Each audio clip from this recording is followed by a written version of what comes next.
Hi friends, कैसे हैं आप लोग। उम्मीद करते हैं आप लोग सही होंगे। तो ये आज का सेशन जो है सो बहुत ही इम्पोर्टेंट होने वाला है। ठीक है, देखते हैं। जो कि आज का सेशन में हम लोग डिस्कस करने वाले हैं सीटेट से जुड़ी पर्यावरण अध्ययन को। ठीक है, जो जिसमें कि आज फिर हम लोग 30 क्वेश्चन लेकर के आ चुके हैं। ठीक है, 30 क्वेश्चन में जैसे हम लोग 30 के 30 क्वेश्चन जो है सो बिल्कुल PYQ से है, और ये बहुत ही इंपॉर्टेंट है, ये ध्यान रखना है। ठीक है, ये सारे इंपॉर्टेंट क्वेश्चन हैं। तो जितने भी यदि अभ्यर्थी इस चैनल पर नए हैं, यदि नए हैं तो आप चैनल को सब्सक्राइब कर लीजिए, और यदि जितने पुराने हैं वो वीडियो को लाइक करिए और अपने दोस्तों में शेयर करिए, ताकि जो है सो सभी आदमी इस वीडियो का अपने जीवन में इसका यूज कर पाएँ। ठीक है, तो देर नहीं करते हुए हम लोग जो है सो आज आज के इस सेशन को शुरुआत करते हैं और थोड़ा आगे बढ़ते हैं, देखते हैं। देखिए हमारा जो है फर्स्ट क्वेश्चन जो है, ठीक है, तो हम लोग उसको आज करने का ट्राई में है। ठीक है, देखते हैं।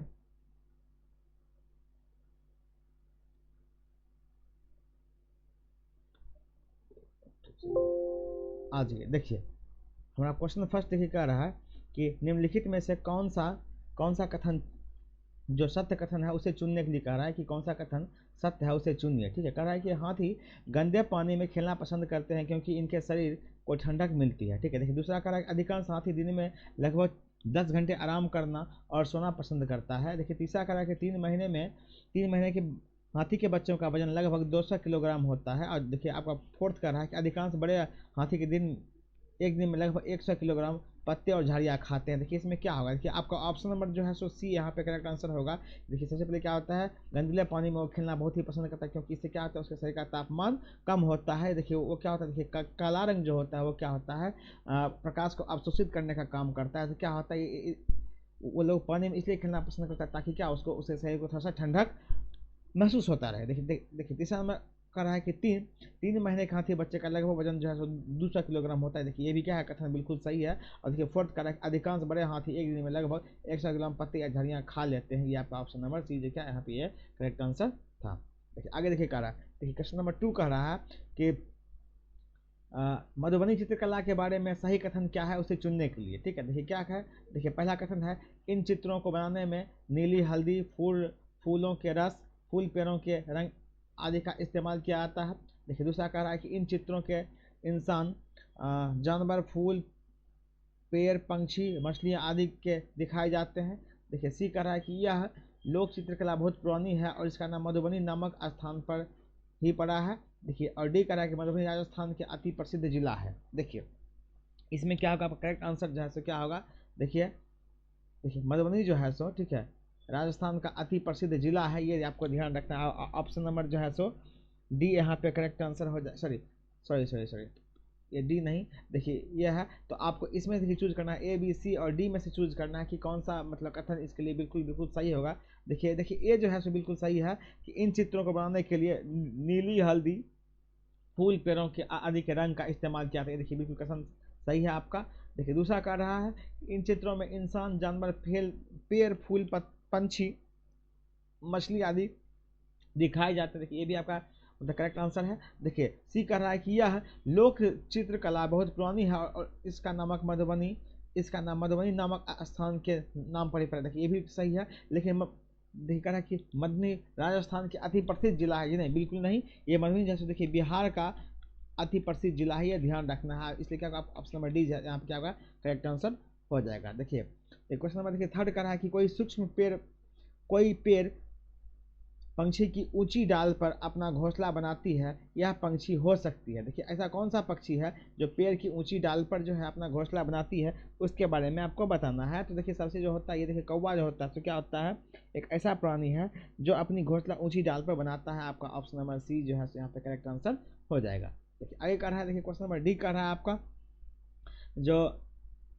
पोचमपल्ली एक गांव है, यह गांव एक विशेष प्रकार के कपड़े की बुनाई के लिए प्रसिद्ध है और इसे भी पोचमपल्ली ही कहा जाता है। यह गांव निम्नलिखित में से किसका भाग है। देखिए पूछ रहा है कि यह गांव जो है सो निम्नलिखित में से किसका भाग है। देखिए ये जो है आपका आंध्र प्रदेश का भाग है। आपका ऑप्शन में सी जैसे यहाँ पे क्या होगा, आपका करेक्ट आंसर हो जाएगा कि ये क्या है, आपका आंध्र प्रदेश का एक भाग है। ठीक है, देखिए आगे देखते हैं। देखिए आगे कह रहा है क्वेश्चन नंबर देखिए 5 कह रहा है कि रेगिस्तान ओक के बारे में सही कथन को चुनना है कि कौन सा जो है सो रेगिस्तान ओक के बारे में सही कथन बता रहा है। तो देखिए इसमें क्या हो जाएगा कि कह रहा है कि यह एक ऑस्ट्रेलिया में पाया जाता। देखिए ये भी देखिए बिल्कुल सही है, इसका राइट थॉट है कि ये यह पेड़ कहाँ पाया जाता है, ये आपका ऑस्ट्रेलिया में पाया जाता है। देखिए दूसरा कह रहा है कि यह एक विशेष प्रकार का पेड़ है जिसकी जड़ें टहनियों से लटकती है। नहीं, बिल्कुल ये गलत बात है। देखिए सी कह रहा है कि इस पेड़ की जड़ें जमीन की उस गहराई तक जाती है जहाँ तक पानी तक ना पहुँच पाए। देखिए ये बिल्कुल सही है आपका। देखिए डी नंबर आपका कह रहा है जो इस पेड़ के तने में पानी जमा होता है और स्थानीय लोग पतले पाइप का उपयोग करके इस पानी को पीते हैं। ठीक है, देखिए क्या होगा आपका मतलब ए सी और डी जो है यहाँ पे क्या होगा आपका करेक्ट आंसर होगा। मतलब option number A C D किस में है, ऑप्शन नंबर बी जो है यहाँ पे आपका करेक्ट आंसर हो जाएगा। आगे देखिए कह रहा है, देखिए आगे कह रहा है जो आबू धाबी के विषय में सही कथन को चुनना है। देखिए कौन सा आबू धाबी के बारे में जो सो सही विषय के बारे में बता रहा है। देखिए कह रहा है कि यह जो है सो राजस्थान, देखिए यह कह रहा है कि यह राजस्थान के इलाके में है। देखिए बिल्कुल सही बात है, आबू धाबी कहाँ है, ये राजस्थान के इलाके में है। देखिए दूसरा कह रहा है कि आबू धाबी में पानी पेट्रोल से महंगा होता है। देखिए ये भी बिल्कुल सही है। देखिए सी कह रहा है असल भाषा अरबी होता है। देखिए ये भी सही है। अबू धाबी का मुद्रा रुपया को दिनार कहते हैं, बिल्कुल गलत है। यहाँ पे क्या होगा आपका ऑप्शन नंबर डी जैसे यहाँ पे क्या हो जाएगा आपका करेक्ट आंसर हो जाएगा कि अबू धाबी में क्या है, ये आपका रेगिस्तान का एक इलाका है। देखिए दूसरा कह रहा है कि अबू धाबी में पानी पेट्रोल से महंगा होता है। देखिए तीसरा कह रहा है कि यहाँ की राजस्थानी भाषा का क्या आता है, अरबी है। ये देखिए भी क्या है आपका सही ऑप्शन है। इसमें क्या होगा आपका ऑप्शन नंबर डी जैसे यहाँ पे क्या होगा correct answer A B C, A B और डी आपका करेक्ट आंसर हो जाएगा। आगे देखिए कह रहा है कि कुछ जानवर रात में जागते हैं, यह जानवर हर चीज़ को किन रंगों में देखते हैं। देखिए जो जानवर कह रहा है कि रात में जागते हैं वह हर चीज़ को किस में देखते हैं, तो देखिए सी आपका जैसे काला और सफ़ेद में। देखिए ये बहुतों बार पूछा हुआ क्वेश्चन है, पिछले क्लास में भी हम लोग करवाए थे कि क्या होता है, ये ब्लैक एंड व्हाइट में ही हर चीज़ को देखता है। आपका ऑप्शन नंबर सी जैसे आपका करेक्ट आंसर हो जाएगा। अच्छा देखिए इसमें देखिए घड़ी का फिगर है, इसलिए इसको हम लोग छोड़ते हैं। ठीक है, ये क्वेश्चन इनकम्प्लीट रह गया था। आगे देखिए कह रहा है कि मृत सागर क्या है। देखिए पूछ रहा है कि मृत सागर क्या है आपका। देखिए मृत सागर क्या है आपका, एक ऐसी सागर जिसका पानी जहरीला होता है, या फिर कह रहा है कि एक ऐसा सागर जो सभी महासागर व सागरों से ज़्यादा नमकीन है, ऐसा सागर जिसमें ज्वार भाटाएं बहुत तीव्र गति से आते हैं, और देखिए डी कह रहा है कि ऐसा सागर जिसमें जहाज चलना खतरनाक होता है। देखिए मृत सागर क्या होगा, तो मृत सागर ऐसा सागर जो सही महासागरों व सागरों के ज़्यादा क्या हो नमकीन होता है, उसे हम लोग क्या कहते हैं, मृत सागर कहते हैं। आपका ऑप्शन नंबर जो है सो बी यहाँ पे क्या होगा करेक्ट आंसर हो जाएगा। देखिए आगे कर रहा है, देखिए क्वेश्चन नंबर 10 कर रहा है कि कक्षा 3 के विद्यार्थियों को भोजन का पाठ पढ़ाते समय अंजलि भोजन के संबंधित आदतों के में सांस्कृतिक क्षेत्रीय विविधता पर विशेष ध्यान देना चाहती है। नीचे दिए गए अधिगम अवसरों में से किसके द्वारा विद्यार्थियों को वांछित जानकारी दी जा सकती है। देखिए ये पूछा जा रहा है आपको क्वेश्चन नंबर 10 में। देखिए क्या होगा आपको ऑप्शन नंबर बी है यहाँ पे करेक्ट आंसर होगा कि निम्न क्षेत्र सांस्कृतिक में विद्यार्थियों से उन घरों में खाए जाने वाले भोजन मांग कर प्रदर्शित करना, यह और सहपाठियों से सूचना का आदान प्रदान करना क्या होता है, ये दिखाया था कि उसमें क्या होता है अवसर की जो है सो वो जानकारी प्रदान की जाती है, विशेष ध्यान दिया जाता है। आपका ऑप्शन नंबर बी जो है यहाँ पे क्या हो जाएगा आपका करेक्ट आंसर हो जाएगा। देखिए आगे कह रहा है, देखिए 11 कह रहा है कि कक्षा 5 के विद्यार्थियों को पर्यावरण चिंतन के बारे में पढ़ाते समय प्रीति प्रदूषण पर अधिक बल देना चाहती है कि वांछित उद्देश्य को प्राप्त करने के लिए नीचे दिए गए कार्यकलाप में कौन सा सर्वाधिक प्रभावी होगा। देखिए ये पूछा जाए कि कौन सा जो एक्टिविटी है इसमें सबसे अधिक प्रभावशाली होगा। देखिए ये पूछा जा रहा है, तो क्या होगा आपका ऑप्शन नंबर सी। देखिए यहाँ पे क्या होगा करेक्ट आंसर कि विद्यार्थियों से विभिन्न प्रकार के प्रदूषण से संबंधित परियोजनाओं पर कार्य करने के लिए कहना, ताकि क्या हो वो जितना सा एक्टिविटी करेगा क्या होगा उसका उतना ज़्यादा सा उसमें अधिगम की प्रोसेस आएगी। तो क्या होगा आपका ऑप्शन नंबर सी जैसे यहाँ पे करेक्ट आंसर हो जाएगा।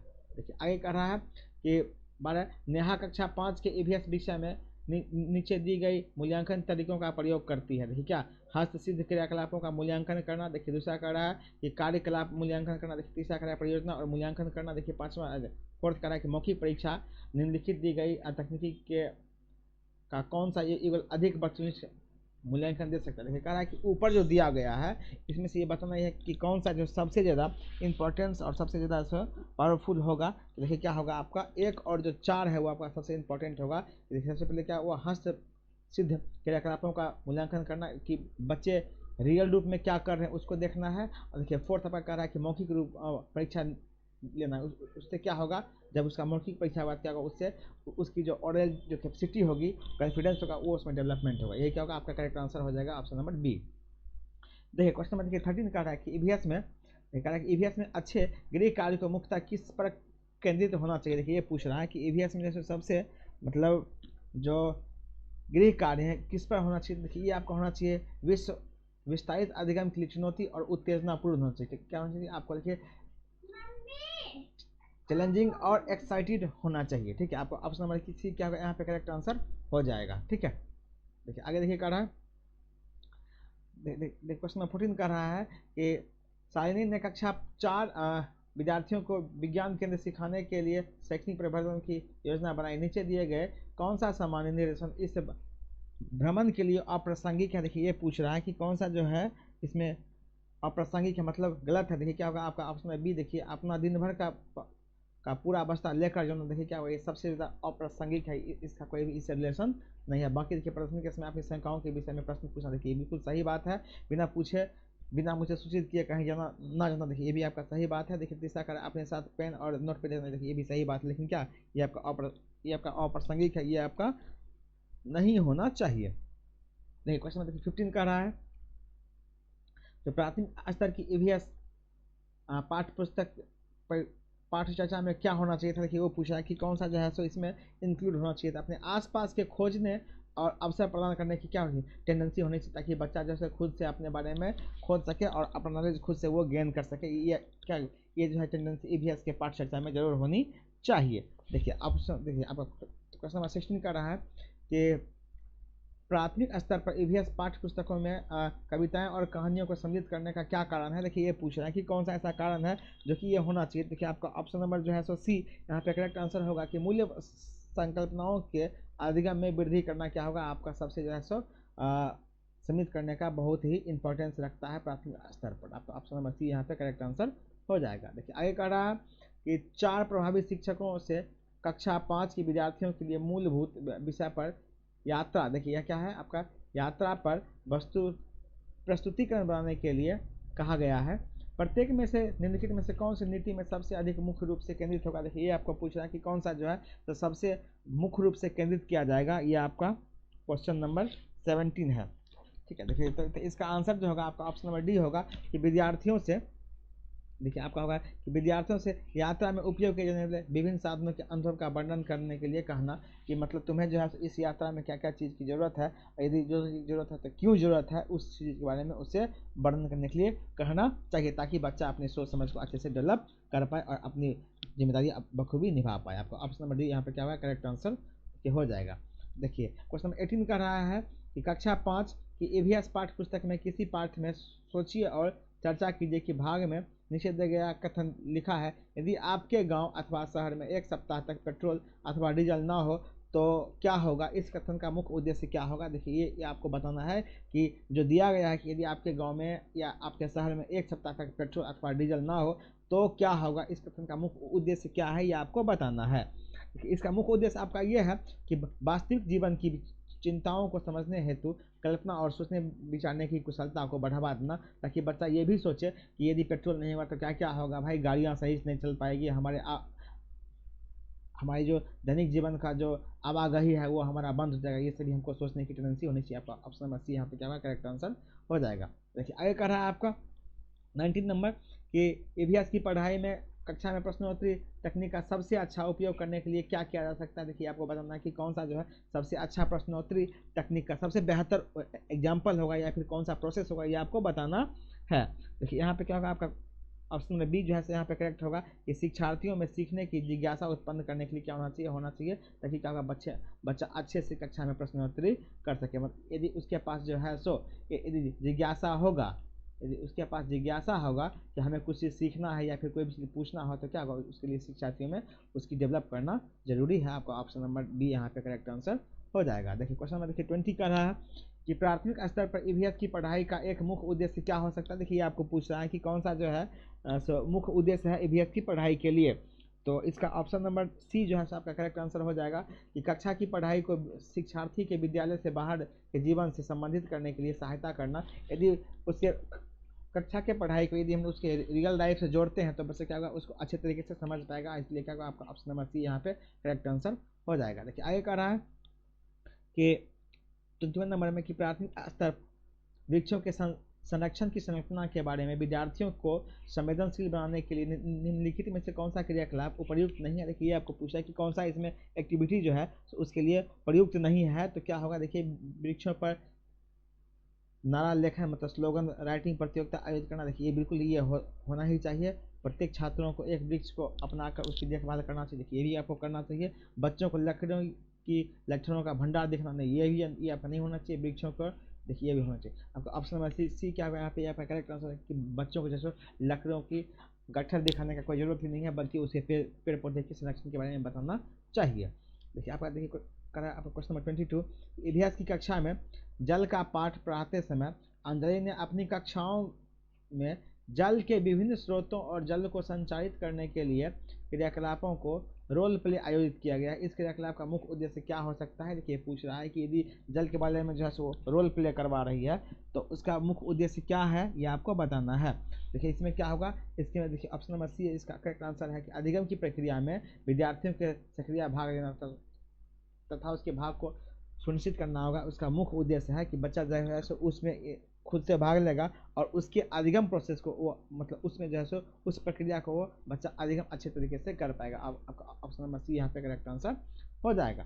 देखिए 23 कह रहा है कि प्राथमिक स्तर पर इतिहास की पाठ चर्चा को शुद्ध विज्ञान और सामाजिक विज्ञान की संकल्पनाओं को सम्मिलित करके विकसित किया गया है। ऐसा करने का मुख्य उद्देश्य क्या हो सकता है, देखिए ये आपको बताना है। इसका मुख्य उद्देश्य ये है कि शिक्षार्थियों को पर्यावरण की शकल्यवादी ढंग से देखने के योग्य बनाना, ताकि बच्चा जो है सो अच्छे तरीके से अपने पर्यावरण को देख सके और उसके में रुचि ले सके।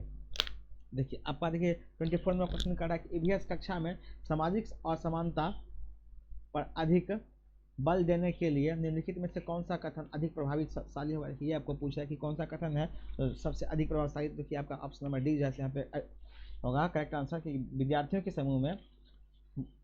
से समूह परियोजना का भार अपने ऊपर ले लेने के लिए कहना, ताकि वह वो अपनी टेंडेंसी को समझ सके और अपनी जो कैपेसिटी है उसको अच्छे तरीके से अप्लाई कर सके और अपनी जो है सो क्या कर सकते हैं जिम्मेदारी को बखूबी निभा सके। आपका ऑप्शन नंबर डी जैसे यहाँ पे करेक्ट आंसर हो जाएगा। देखिए आगे कर रहा है कि 25 में कि पसंद नापसंद के बारे में चर्चा करते समय किसी छात्रों ने कहा कि मुझे और मेरी माँ दोनों को सांप खाना बहुत पसंद है। हम पास के किसी होटल में जाकर लिंगहू फेन खाते हैं। यह छात्रों कहाँ का हो सकता है। देखिए सांप खाना पूछ रहा है कि उसे सांप खाना पसंद है, तो यह आदमी कहाँ का हो सकता है। यह आदमी जो आपका हो सकता है हांगकांग कौन सी, क्योंकि वहाँ पे जैसे सांप खाया था, इसलिए क्या होगा ये आपका आदमी हांगकांग का होगा। ये आपको ध्यान रखना है। देखिए आगे कह रहा है कि ब्रेल लिपि के बारे में नीचे दिए गए कथनों का अध्ययन कीजिए। देखिए कह रहा है कि ब्रेल लिपि को मोटे कागज पर बिंदु उभरे बनाकर लिखा जाता है। देखिए आपका कथन सत्य है। देखिए दूसरा कह रहा है कि देखिए आपका कथन सत्य है, ध्यान रखना है आपका कथन जो है सो सत्य है। देखिए दूसरा कह रहा है कि यह लिपि 8 बिंदुओं पर आधारित बिल्कुल ही नहीं होता है। बिंदुओं की पंक्ति किसी नुकीली औजार से बनाई थी। देखिए ये भी आपका सही बात है, ये आपका राइट है। और उभरे हुए बिंदुओं पर हाथ रखकर पढ़ा जाता है। देखिए ये भी आपका सही है। क्या होगा 1, 3 और 4 आपका करेक्ट आंसर मतलब ऑप्शन नंबर ए जैसे यहाँ पे क्या होगा आपका करेक्ट आंसर हो जाएगा। देखिए आगे कर रहा है 27 नंबर क्वेश्चन कि निम्नलिखित में से सही कथन चुनिए। जिन जानवरों के बाहरी कान व शरीर पर बाल होते हैं वे बच्चे देते हैं। ठीक है, जिन जानवरों के बाहरी कान व शरीर पर बाल नहीं होते वे अंडे देते हैं।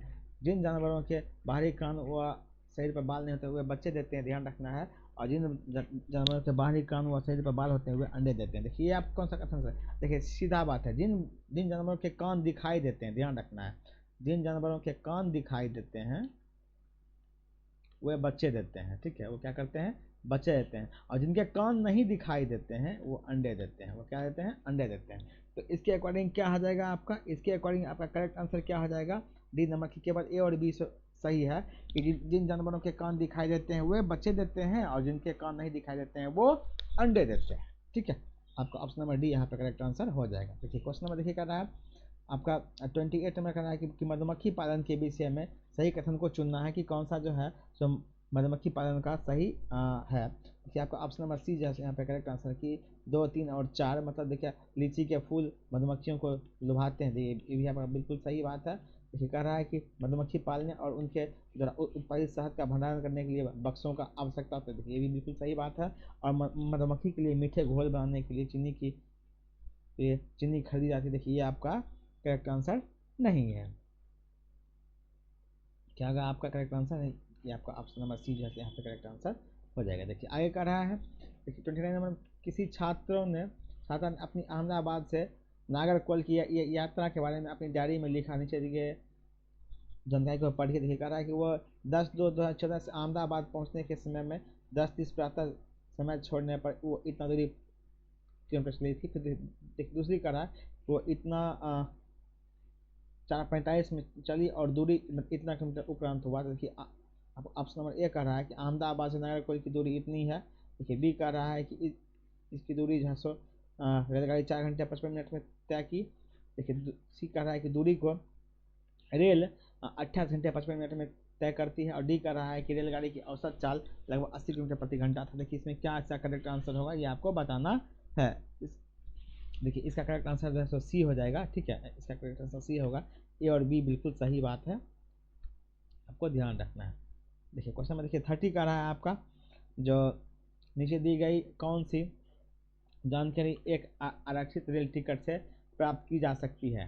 तो देखिए इसमें क्या होगा आपका ऑप्शन नंबर बी। देखिए यहाँ पे करेक्ट आंसर होगा कि ए बी सी और डी देखिए बिल्कुल जो है सभी करेक्ट आंसर है कि टिकट बुक कराने की तारीख और समय, यात्रा शुरू करने की तारीख बिल्कुल होना चाहिए। डब्बे का नंबर, वर्थ और नंबर का किराया, ठीक है, यात्रा करने के लिए नाम और वह लिंक की आवश्यकता, ट्रेन का नंबर और नाम, ये सभी यदि होता है तभी क्या होगा, तभी आप जो है सो ट्रेन की आरक्षित टिकट करवा पाएंगे। ठीक है, तो आज का सेशन हमारा यहीं पे खत्म हुआ। वीडियो कैसा लगा आप लोग कमेंट करके जरूर बताइए। यदि वीडियो अच्छा लगा तो बिल्कुल वीडियो को लाइक करें और इसको शेयर कर दें और अपने दोस्तों में इसको शेयर करें और चैनल को सब्सक्राइब कर दें। और ध्यान रहे कि डेली का जो है लाइव क्लास वो आते रहेगा हमारे चैनल पे। ठीक है, तो आप बिल्कुल चैनल में बने रहें। फिर मिलते हैं नेक्स्ट दिन, तब तक के लिए जय हिंद।